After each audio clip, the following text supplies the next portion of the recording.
नाज़रीन त breaking news अवां सां शेयर कंदा हलूं हैदराबाद खां त मसीहाई पेशे सां लाॻापियल डॉक्टर माण्हुनि जी ज़िंदगियुनि सां खेॾण लॻा। छाछरोजी ख़ानगी इस्पताल में वेम लाइ आंदल औरत मलूका ज़ाल धर्मू जे ऑपरेशन दौरान डॉक्टरनि ॿारड़े जी सिसी धड़ खां धार करे छॾी। औरत खे गणती जोगी हालत में हैदराबाद इस्पताल आंदो, जिते डॉक्टरनि ॿीहर ऑपरेशन करे ॿारड़े जे जिस्म जो रहियल हिस्सो ॿाहिरि कढी वरितो। डॉक्टरनि पारां औरत जी हालत ख़तरे खां ॿाहिरि ॿुधाई पई वञे।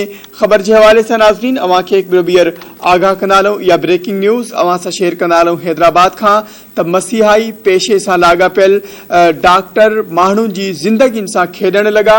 छाछरोजी ख़ानगी इस्पताल में वेम लाइ आंदल औरत मलूका ज़ाल धर्मू जे ऑपरेशन दौरान डॉक्टरनि ॿारड़े जी सिसी धड़ खां धार करे छॾी। औरत खे गणती जोगी हालत में हैदराबाद इस्पताल आंदो, जिते डॉक्टरनि ॿीहर ऑपरेशन करे ॿारड़े जे जिस्म जो रहियल हिस्सो ॿाहिरि कढी वरितो।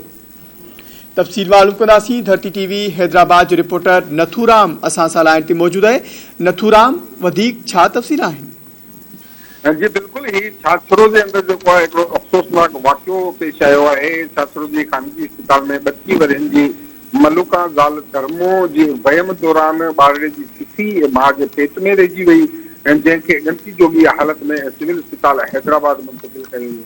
हैदराबाद जे सिविल अस्पताल जे डॉक्टर मुज़मिल ॿुधायो त हैदराबाद जे सिविल अस्पताल में डॉक्टर इरम पारां कामयाब ऑपरेशन करे मोल ॿारड़े जी सिसी मां जे पेट मां कटी वई आहे ऐं औरत जी जेका हालत आहे उहा हाणे ख़तरे खां ॿाहिरि ॿुधाई थी वञे। वारसनि जो चवणु आहे त ॿारड़ो उबतो हुअण करे डिलीवरी मामूल मूजिबि न थी हुई। पहिरीं ॿार जो धड़ कटियो वियो, जंहिं करे ॿारड़े जी सिसी फाथी पई ऐं जंहिं बाद वारसनि खे अणॼातल अमले पारां ॿुधायो वियो त ॿारड़े जी माउ बि मरी वेंदी जेकॾहिं ॿार न कटियो वियो त।